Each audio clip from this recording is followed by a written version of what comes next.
record. Here we are. Um, we are here to talk about recovery. So, the Global Resilience Project as a community and safe space, social enterprise where we share stories of resilience.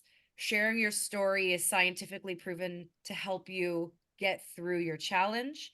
It helps you strengthen your resilience muscle, but also the neuroscience behind listening to someone else's story is a healing tool. And that's why we exist. And I am so grateful to have, well, we have four of our authors from Resilient AF here tonight. And we're going to hear from Hamza, Amy, Shannon. They're going to each have about 10 minutes to share their stories of recovery. And recovery can mean so many different things to so many different people. And I'm just looking at my notes here because I don't want to miss anything. But I think what's really cool is that all three stories that we're going to be sharing tonight are different journeys of recovery. And you might hear recovery and immediately your mind goes somewhere, like maybe recovering from an injury or an illness or a divorce, or you live with addiction and you're in recovery, whatever it might be. I think these stories are going to inspire you to help move through those challenges. With me, I think I'm in constant recovery. Like I have chronic pain, but also, grief. Like, I don't know if you recover from grief, but there's some version of it. And Alana, our mental health director, and my sister, who is actually upstairs, I'm in the basement.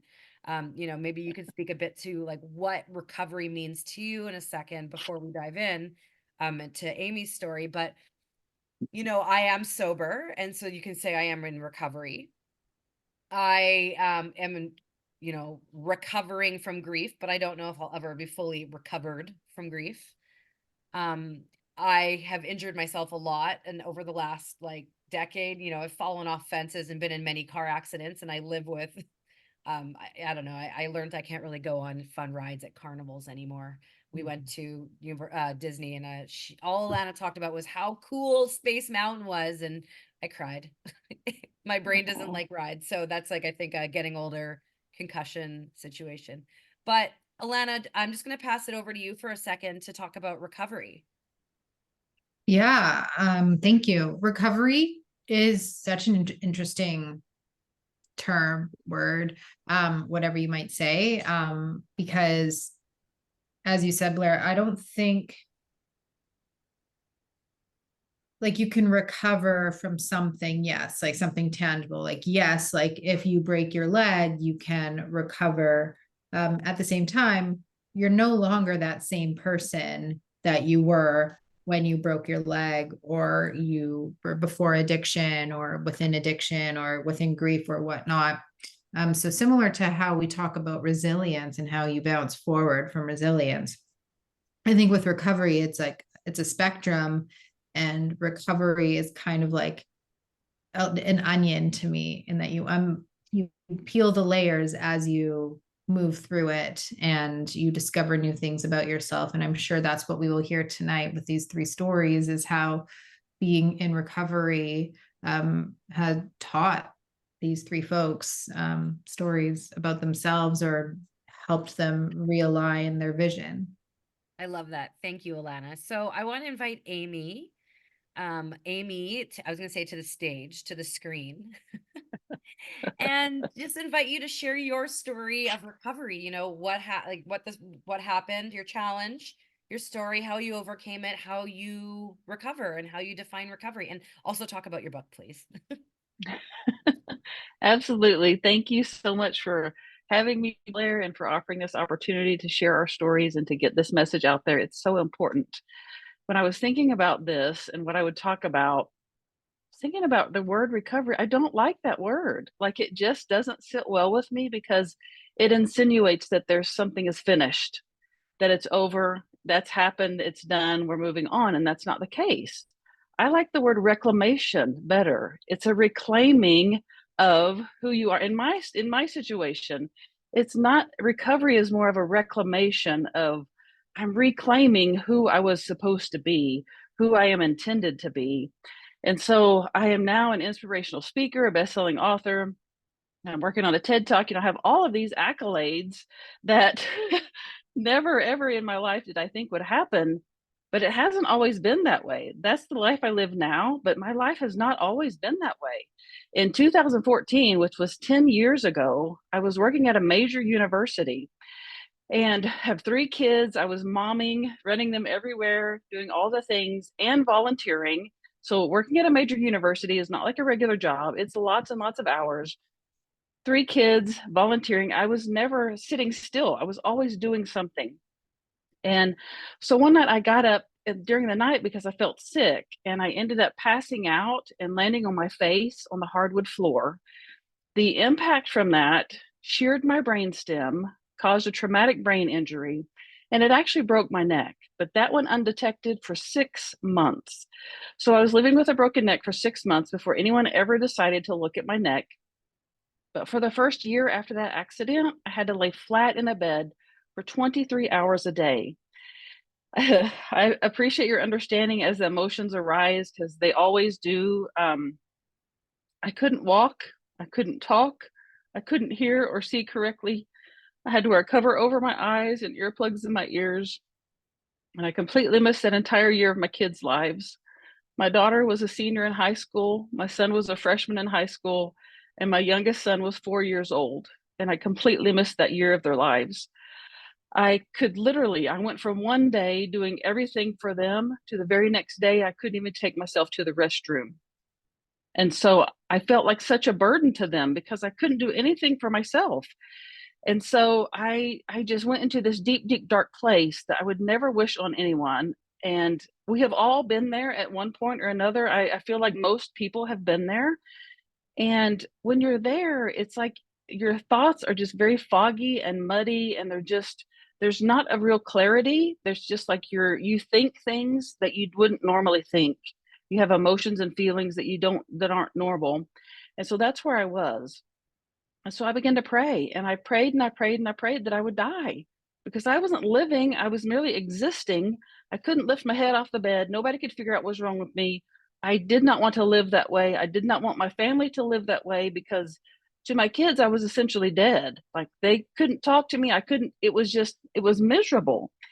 And so I knew that I had enough pain medication to make it happen. And I fully intended to do that. That was my plan in this muddied, foggy state. And so the only way I know how to describe what happened is that I had this moment of clarity, this really clear thinking where I thought, what if I don't have to die? What if I can make a different choice? What if I can take the same energy I'm using so hard trying to fight to die and turn it around and use it to fight to live instead? If I do that, maybe I can get better. And I think if I can get better, maybe I can use my experience to help someone else. Now, I hope this doesn't trigger, but this is, triggering with suicidal ideation. It's not that I wanted to hurt my family. I didn't want to do this. I didn't feel like I had a choice.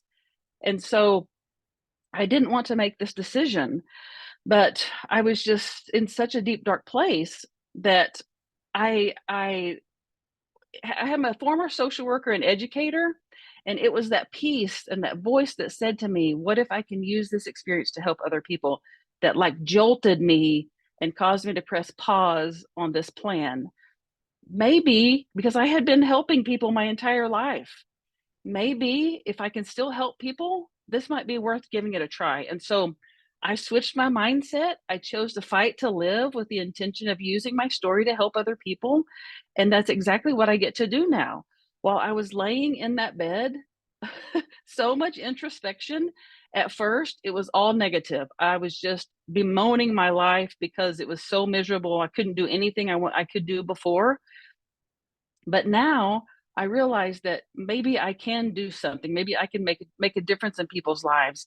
And so in that time in the bed, I asked my husband to load up podcasts and audiobooks, and I started listening to Dr. Wayne Dyer, Tony Robbins, and Rumi, and all of those luminaries. And that's when I came that's when I can't talk. I get so worked up. This is so emotional for me.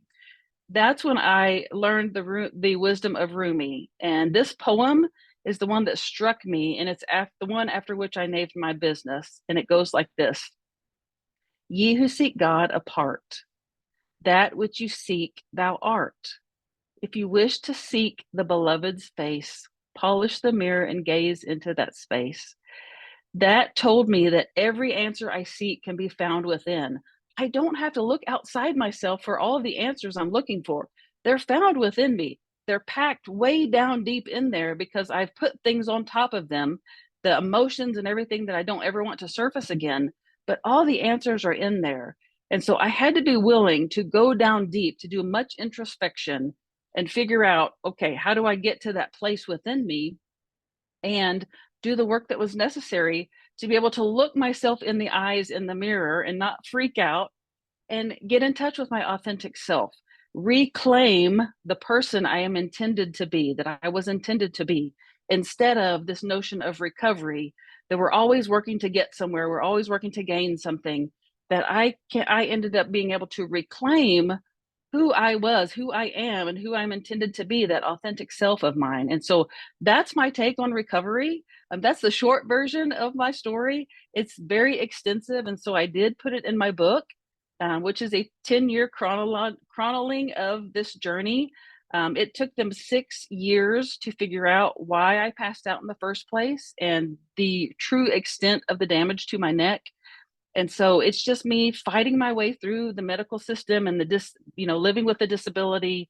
And in addition to that, it also serves as a guidebook for people who are going through adversity or who need encouragement or inspiration or want to embrace their authentic selves.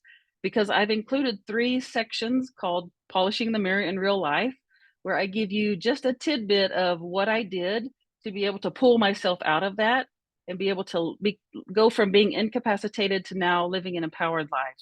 And I help people do that. And so I give you just a little bit of that in the book, so it serves as a guidebook as well. And the reviews are just blowing me away. I tell you what, it's just it touches my heart so deeply because it has never been about me. It has never been about a selfish purpose. It's always been about, when I said in that bed, I'm going to use my story to help other people. That's where it started. That's where it's going, and that's what it will always be. And so I just appreciate this opportunity to share this. I hope it is meaningful and is helpful for others, because you have so much power within you. The power is in there. We just hold it down and repress it and don't allow it to surface as it can. So thank you for this opportunity. Thank you so much. You're just such a delight. And when we met and you shared your story, I was like, you need to be in our book. And like, I guess like the highlight reel or the low light reel, the highlight and the low light reel is in the book. And it's cool because, I don't know if you mind me sharing this, Amy, but what you said was like when you wrote the story, it was so cathartic, you just kind of kept writing and you ended up writing a book. And to know that our community was part of that journey for you, it's like that's why I know I do this work, is to provide that space and the healing tools. And it's such a gift. And the fact that you came back from such a dark place, and now that you're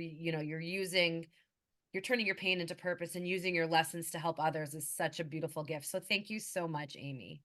Oh my goodness, thank you. And it is so true that because of the little piece that I was able to put in your book, that really fed my soul. And I thought, okay, this is it. I've got to put this whole story in a book. So yes, the piece that I did in your book really lit the fire and allowed me to do what I was able to do with the whole book. So Thank you. thank you.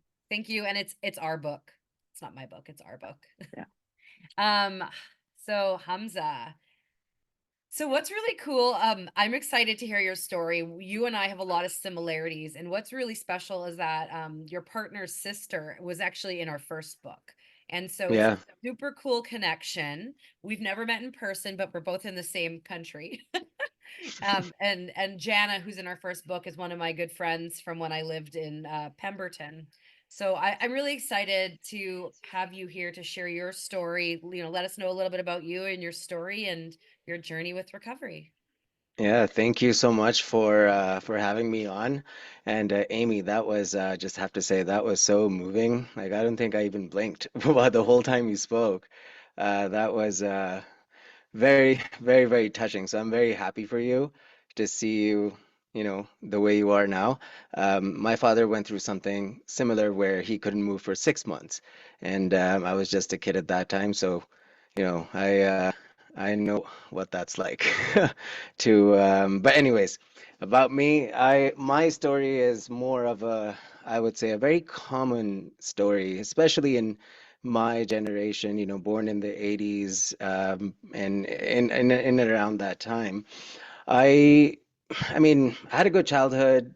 Life was great. I was born in Pakistan, so I was born on the east side of the world and then moved to the west side when I was 19, so halfway. And at such a young age, I I like to, I was always a smart kid. Like, I would do good in school, but I also like to party. That's just how I can put it. And I loved it, everything about it. And coming here, just when I was getting into all of that, was like all of my dreams coming true, as a teenager growing up into house and techno and that kind of thing. And that's kind of how it all started. But then after, the after college and the party scene, then things started getting real. My mission for coming here was to pay my own way through university and do something with my life, enough to be able to then become a citizen here and, help out my family to move over, because, that's kind of the dream for a lot of people back home. Just the pressure of that, like, the economics don't make sense, like, for how much you have to pay as an international student and how much you can earn based on minimum wage and hours in the day. It's just not possible. So, I had to figure it out. So the pressure of that kept me firmly drinking and, some other stuff as well. But it was fine. I was functional. I had a job. I was figuring it out and all good. Until, things got a little bit out of control. I got into event planning, to put it lightly, in Toronto. I was there for 10 years, and in that scene, starting off as just a person who likes to party, then turning into someone who is now getting organizing these things, it changes you. And it changes, like, it shows you like a darker side of what's really happening behind the scenes. And now looking back, each and every one of us in my social circle, we all had full-blown alcohol and cocaine addictions, and nobody would even question that. It was normal. And that's just, the circle is so small, you get closed off, you forget that there's a world outside of that, and it gets darker and darker and darker as things progress and get worse and worse. So I found myself in a place where I didn't know why, but I was drinking daily. Any moment, any opportunity I got to go out or do something, I would take it. It got so bad to a point where, like, I was barely hanging on for work, making as whatever I could. I would spend it in a weekend, and then the next couple of days or a couple of weeks, I'd just be struggling. From that, but again, I wanted to keep going out. I wanted to keep that part of my life, my identity. I wanted that so badly. Eventually, at one of these events, I went overboard. I did too much and I passed out in a lake. And that was obviously no good. Turned into a whole thing. I woke up, people looking down at me, and that was a whole, like a very scary moment. So, you know how everybody has a point, a turning point where something crazy happens, when it's like, whoa, all right, time to do something. That was 2016 for me. I was 29 then. At that point, I was like, okay, I have to do something. So that was my first attempt at sobriety. I managed 9 months, but it was all white knuckling. It was just not drinking. There was no healing. There was no recovery of any kind. It was just living the same old life, but without the booze. And although it was eye-opening and, it was good, but since there was no healing, and because I was doing it for other people, for my friends or for the people that I was in business with, to keep working with me, because it was a very embarrassing situation that happened, right? But it was all for that. None of it was for me. there was no part of me that genuinely wanted to change. So it didn't last. That was the biggest lesson learned then. After that, it was just a spiral of another 2 years, very, very dark 2 years. After just I would try to stop. Like I did AA, I did therapy, I did, you know, different things. I read books, but like nothing really stuck until I read Breaking the Habit of Being Yourself. That book was, it just changed everything. It was just the right timing. Now I can see that it could be divine timing, that that was the time for me to see this. Breaking the habit of being yourself then finally enlightened me on the path of, you know, just the law of attraction, energies, the quantum worlds, and how much more there is to and how you can actually change. Like that's the main question that it answered for me. And from there, it was just March 11. That was the final attempt after, you know, many, many, many failed attempts. I would say at least 500 times that I can count in those few years that I said, I'm done, but I couldn't stop. 3 days, 4 days, and that was it. And I would go right back into it. And again, looking back now, I can see that I was just hurt. There was a lot of pain. There was a lot of trauma. I hadn't seen my family in over 10 years. I was all alone by myself here. And, you know, the mission was kind of, I took a big detour from everything. And all of that just, I had to process all of that. So the first 3 months of my sobriety, again, were just processing and processing, but changing my life. Then I got into neuroscience, starting to understand how my brain functions. And from there, around 2020 is when I was like, all right, I know the secret now. The secret is you have to have something that's bigger than yourself.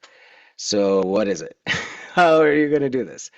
And that's when I was like, okay, there is only one thing to do. There's so many people my age that are just living this life, thinking that this is fine, that it's all good, that this is how it's meant to be, that there's a completely different but an amazing world within you and outside waiting for you to be experienced. So that's how I got into coaching. I wanted to help as many people as I could get sober, just kick alcohol out of their life, just because that's really what it does take. This, you know, dilly-dallying with, you know, trying to moderate or trying to have one or two, or you really just have to draw the line. Like that's, you know, that's when the good parts come when you finally draw the line.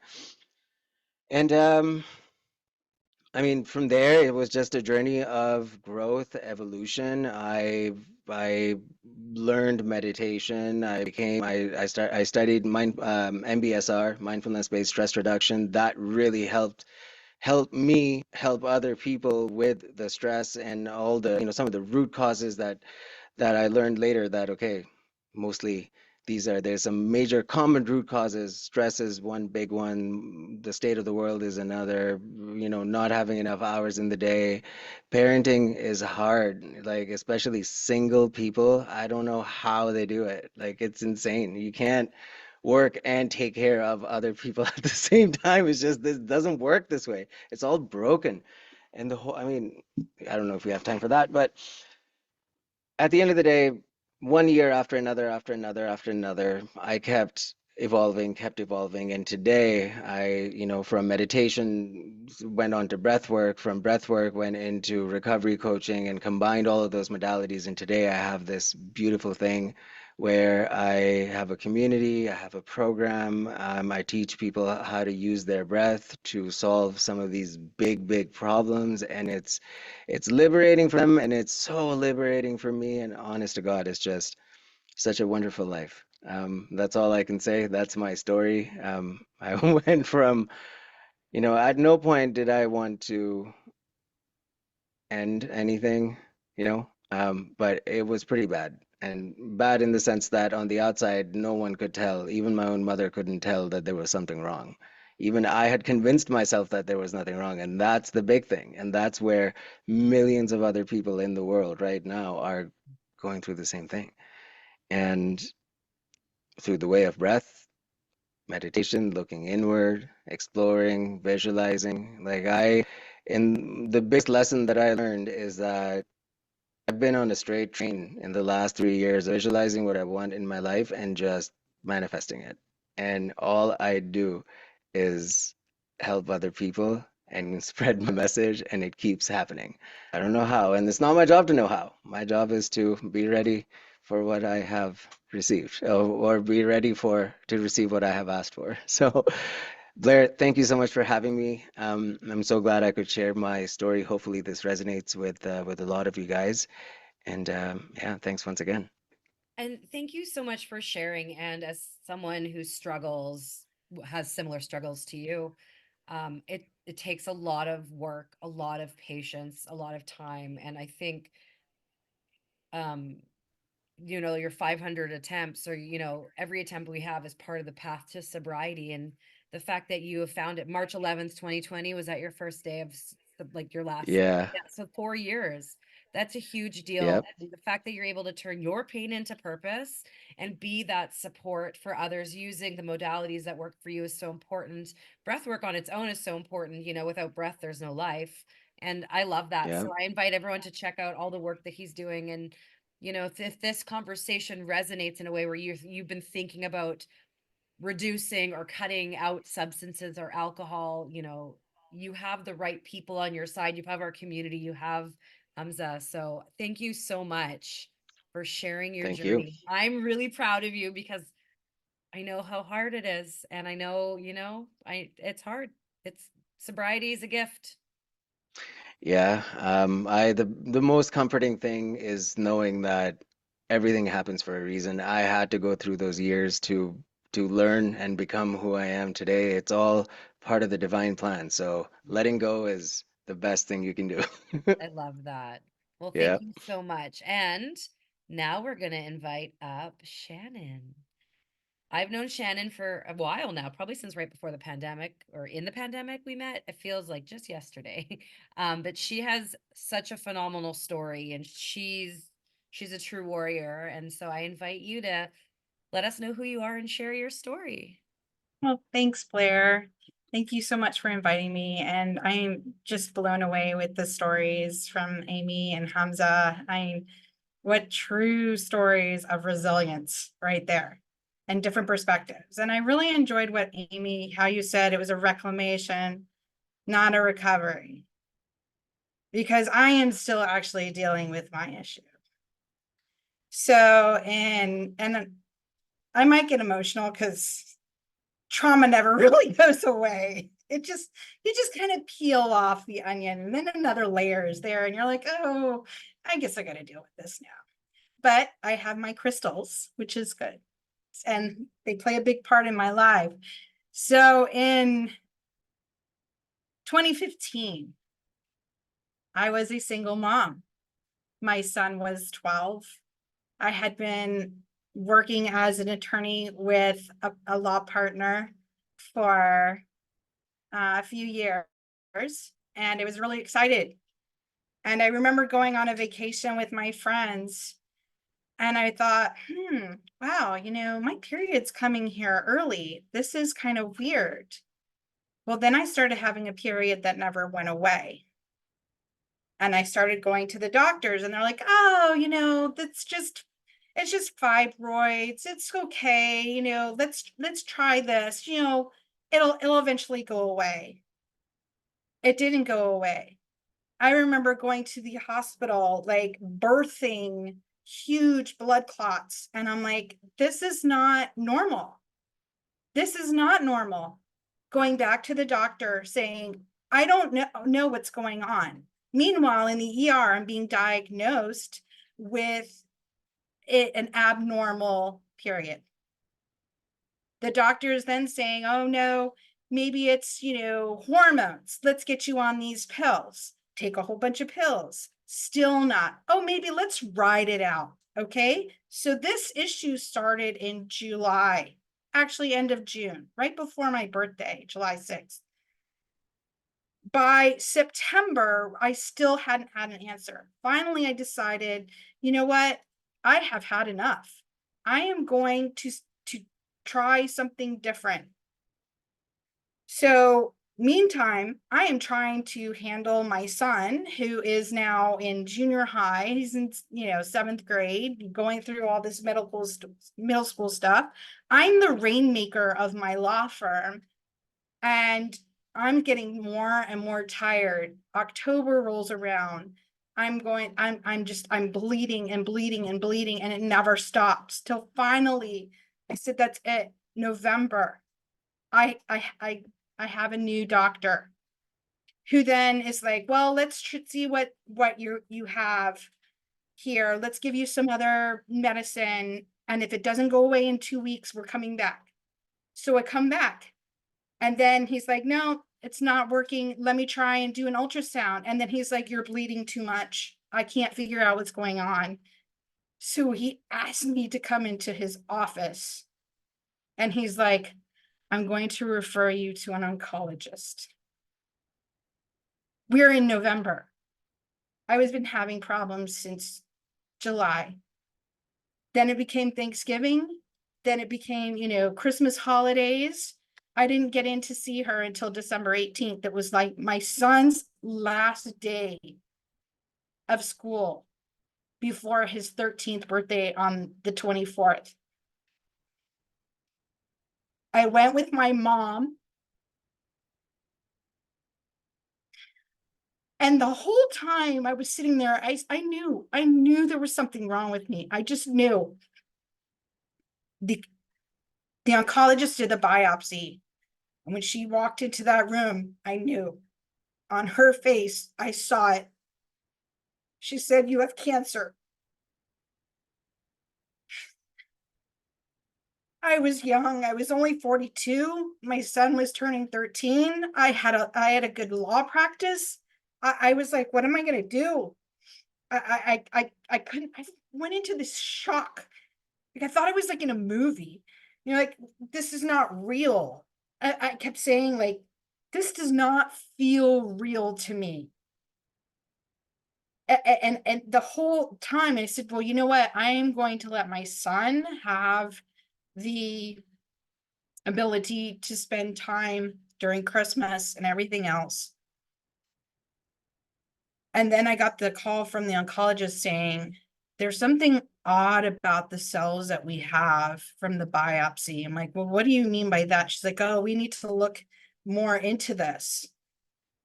And it turns out that not only did I have cancer, I had small cell cervical cancer, which is an extremely rare, fast growing cancer. So then it became, okay, well, happy new year, because all of 2016, you're going to be in surgery, in chemo, in radiation. And she was like, oh, by the way, don't even look up the statistics. The statistics for survival of that cancer are 20%. And I was saying, no way. I am not going to get taken out. I have survived going to law school by myself. I have survived through crazy relationships. I had a back injury. There was no way I was going to be taken out. So luckily, I am highly intuitive, and I have been studying meditations and crystals and holistic therapies for many, many years. And I started pushing back and saying, I want to do, if you're going to make me do chemo, radiation, all of this other stuff, I am going to do all of this other stuff. I'm going to do as many holistic therapies as I can. And I just kept pushing back onto my oncologist until the point where she's like, okay, let's see what happens. So I did surgery, and I got a bunch of my lymph nodes removed, but then she gave me this awful news saying that she couldn't recover any of my ovaries because the cancer had spread, and it had spread farther than what they had thought. And like, there was actually cancer on a lymph node on my aorta that they needed to get rid of ASAP before it went into my bloodstream. So not only am I facing the fact that I have this cancer, but if I do recover, I can never have children again. So I said, I'm not going to die. And I literally said, I will do everything in my power. And I posted it on my Facebook page. And I said, I have cancer. I am fighting this. And by May, I will be clear. So I took all of my knowledge and I just implemented it into my body, and I created meditations, I created crystal healing techniques. I would walk into the infusion center with a speaker, with meditation music, tons of crystals, aromatherapy going on, because I was setting the intention to heal. And it was interesting because when I came in, the entire infusion center was in a different vibration. Like even the nurses were like, "Oh, we like it when you come in." I was like, "Yeah, because I'm trying to set the intention for healing." I'm like, "But why are you guys serving Coke and Cheetos and, bad stuff to everybody who's going through this cancer treatments?" I mean, it didn't make any sense to me. I'm like, nutrition is one of the best things that you can use to help heal yourself. I just was mind boggled. But the big thing was advocating for myself, because day one with the chemo, I lost my hearing. I have really bad tinnitus. And like sometimes if people talk behind me, I can't hear them. And that's what I'm dealing with right now, as well as other lovely gifts like heart issues that I've been experiencing as of late.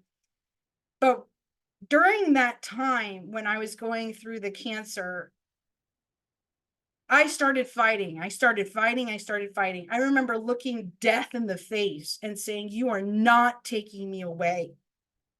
But it was interesting because I was doing these meditations where I had, colors going through me, sounds going through me, everything. I felt like I was like in another plane.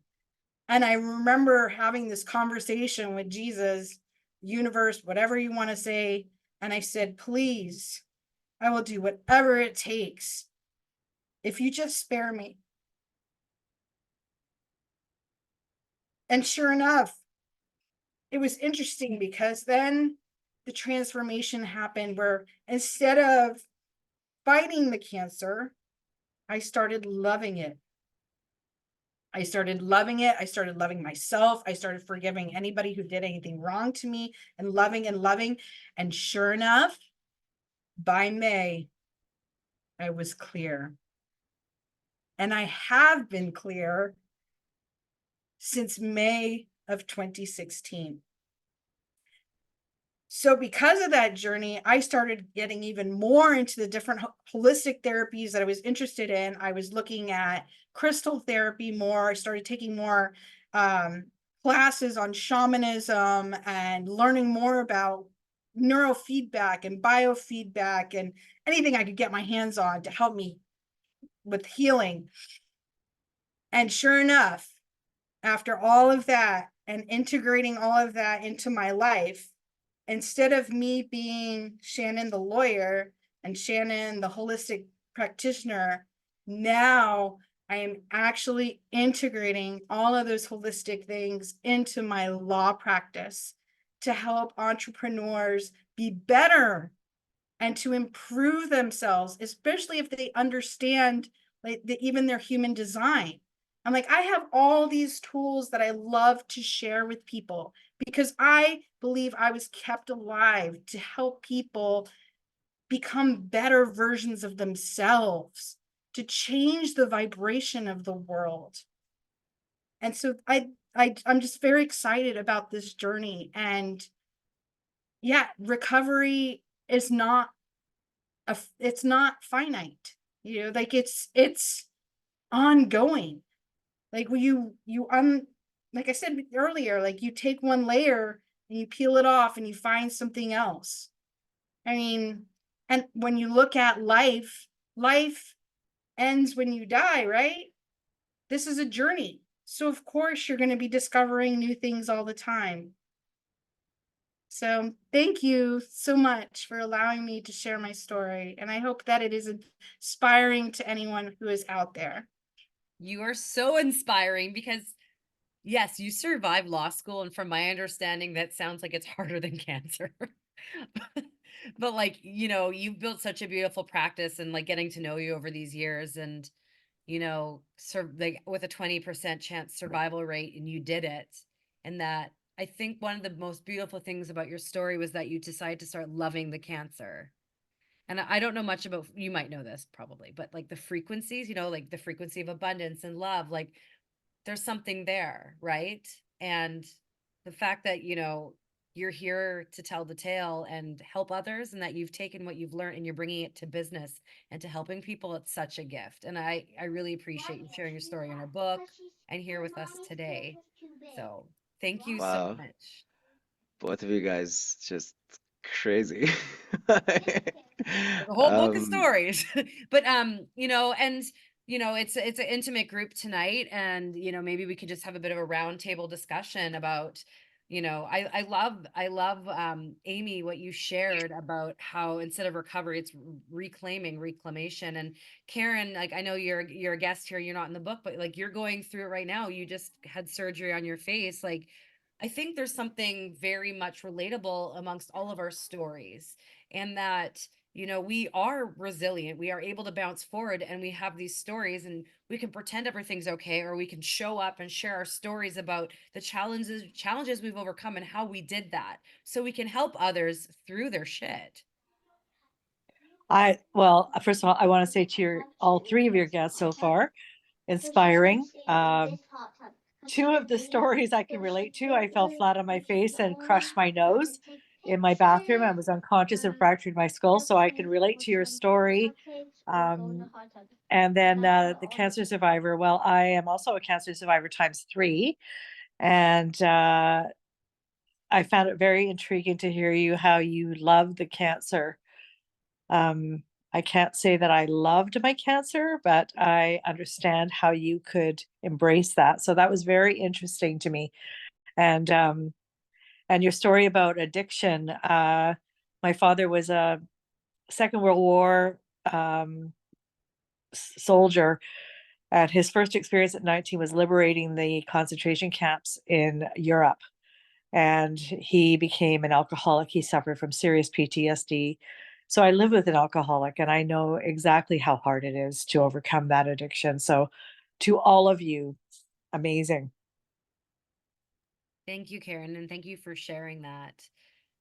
And Anelika says, I'm just going to share this for the people watching the recording. She says, thank you for sharing your journeys. I'm so blessed to hear your voice and be inspired by all of you. God bless you all. Lots of love. And you have a very inspiring story, and you got to go. But one day she'll come and share her story. But in the meantime, you can read it in our book. Yeah, thank you. Thank you. Yeah. I want to come forward. Love you all. Bye.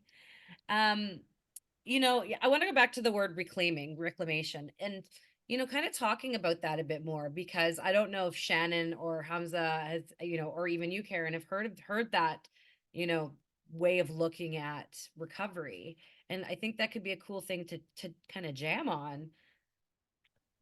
I think that's a good title for a book. Sounds like a Beyonce song. I agree. And like we were saying, recovery it's an ongoing process. I mean, you never fully get over something. Like trauma is always going to be there, but it's on a different level. Like even when you think about your chakra system, like it's within one chakra, and then it goes up to another chakra, and then it's on the second layer of the energetic field, and the third layer of the energetic field, and we're, we're always having to deal with it. But I mean, that's what life is about. We're meant to go on a journey. Hmm. I like to say, I mean, it might be a little bit like dark, but like dying is easy. It's living that's hard. And you only have one life. And like, are you fully alive, or are you just existing? And sometimes it takes these traumas, these experiences, these uh very aggressive speed bumps, to remind us how precious and valuable not only life is, but what we do with the time we have. It's so true. Dr. Wayne Dyer said, like, I'm 52. So have I lived 52 years or have I lived the same year 52 times? Like, it's very impactful to think about it from that perspective. How are we living truly? Yeah. Yeah, it's interesting because so right now, like I live in British Columbia, and right now I'm in my hometown, like where I grew up at my sister's house in Winnipeg. And so I'm seeing a lot of my childhood friends. So I'm 38, I'll be 39. And a lot of them like they have kids. They're like, not living the same life. Everyone's life is completely different, but they're living the life that I wanted, the life that I don't have. But, married, kids, like all the kids go to school together, kind of like the next generation. And a new coffee shop opened down the road. So anytime I meet up with a friend, they want to go to this coffee shop because it's new. So I pretty much just been there and then running into people who I haven't seen in decades. And the common thing is like Blair, like telling me about like your life. It looks so interesting and glamorous. And it's not the life that the life I wanted to me. Like I'm looking at my friends with these kids and all their, all the kids go to school together. And like my friend just took her kid to a dance competition today. And like that to me looks so desirable. That's the life I wanted. And they see me like traveling and speaking and all this. And it's like, but also like everyone died and there's so much pain behind it. And I think what happens is like when you have something like this, you show up and you go and do more and be more and show up more. But if you're not hit with adversity in a way where it doesn't alter your life course, you just keep showing up in the Groundhog's Day. And I think people forget, yes, I'm publishing books. We're publishing books. I was at the Oscars handing out copies of the book. Traveled to Africa. I'm doing all these things, but like my life fell apart and I was just trying to figure out the new way the pieces go together. And people forget that. And that's why it's so important for us to keep showing up in that state of reclamation, reclaiming our story and reminding people this is what happened. This is how I dealt with it. Because no one goes to the grave unscarred, right?